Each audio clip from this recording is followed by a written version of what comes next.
Good afternoon and welcome to a short presentation on hiring excellence. It's my belief that we're now in the tightest applicant market that I have ever seen. So to hire the best you can afford, you will need to run a fabulous recruitment campaign. And so what we've done is record a short training session to ensure that you can all win the war for talent. At the centre of everything we do at Employee Matters is building the belief and confidence that managers and business owners have in their number one employee asset, their team. So much so that a bank would be prepared to lend you money on the value of that employee asset. We then have three petals that come off belief. Client retention, where your clients never want to leave you. Innovation, Keith Cunningham said business is an intellectual sport. And profit, the reward for all your hard work and hopefully, means that on exit you're going to get a great valuation. But to get these three petals, you require three key ingredients: superstar employees, which is what we're going to be focused on today. How can we attract the best that we can get, grow them and then keep them?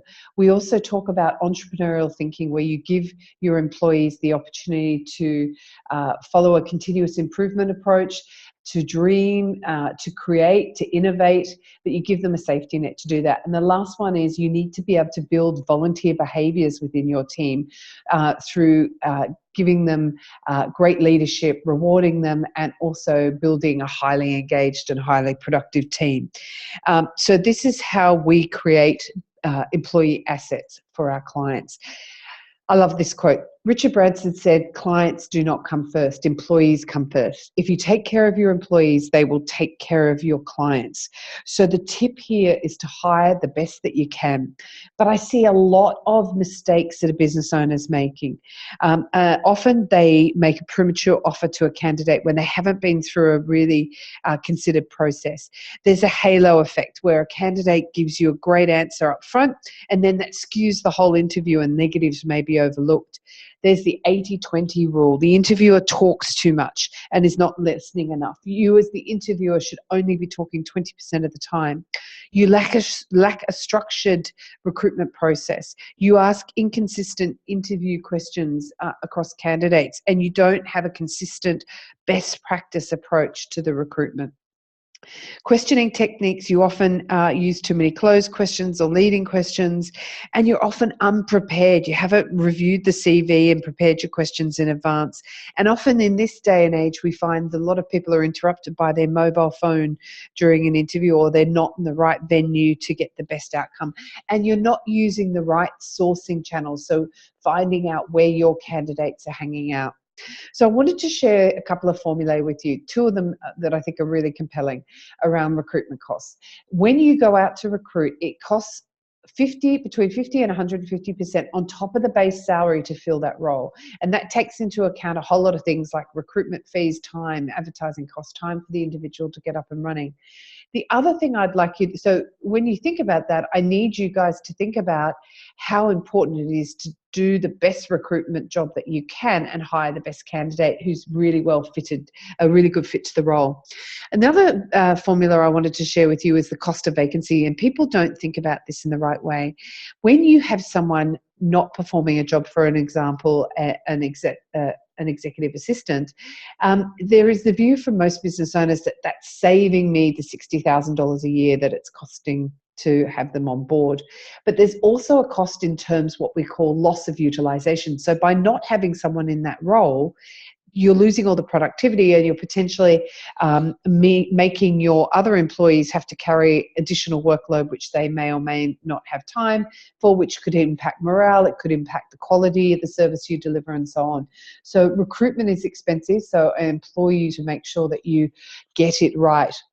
I'm not going to run through this in detail, but this is what we recommend is an excellent best practice recruitment approach. If you're not following this, you should be. So I would encourage you to make sure it's a minimum of 2 interviews, that reference checks are done, and so on. And we're going to talk about those more in a minute. Interview structure. The best way to interview a candidate, brief introduction, 5 to 10 minutes, go through their career history. The bulk of your time is spent in the question time with body of the interview. You then give them the overall overview of the role. Don't do that up front. So many people do that, and then the candidate just feeds back what you've already told them. Then give them an opportunity to ask questions and then move them on to the next steps. Questioning techniques. I find often that business owners don't use open and closed questions very well. A closed question is, did you go to university? The answer is yes or no. An open question would be, what did you take out of your university experience? Often people ask double-barrel questions. So, did you like university and how was it? That's a double-barrel question. They only answer the second question. Or you'll ask a leading question along the lines of, I'm guessing that as a supervisor in that role, you were responsible for performing, building budgets. Controlling the interview. It's really important as the interviewer, that you'll say to the candidate, I am going to interrupt you because I need to make sure I get all the great content out of you, and I need to make sure that we stay on time. And that way the candidate's comfortable when you do that.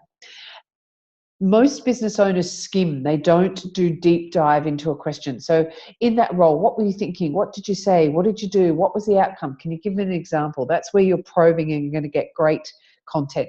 So don't skim across the surface. You won't get the answers you need. Reference checks. Most business owners I know don't complete this. Would you let a complete stranger into your house? Give them the keys. That's what you're effectively doing if you don't do a reference check. I would encourage all of you to do comprehensive reference checks. They must have a mandatory data privacy clause in there. And the best way to secure a reference check from a legitimate person is, as you're going through the career history, say, George, in that role at ABC Bank, who did you report to and what was their title? And then if you get to the bottom of the CV and that individual isn't listed, then obviously you're not getting who you think you're getting. I'd also encourage you to do background checks. It's a fabulous insurance policy. We know over 10% of our clients have experienced some sort of employee fraud, and much of that would have been picked up with correct background checks.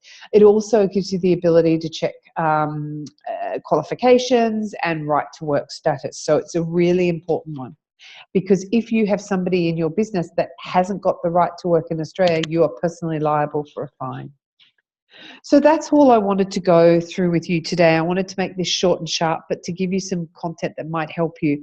What I do know from my 24 years in HR, that the problems that you are having around recruitment are predictable, but every management experience is different, or business experience is different. What I do know comprehensively is that businesses that succeed hire the best employees, build high-performing teams, and have a best practice culture where they're not afraid to exit non-performers legally. They succeed. They don't fail.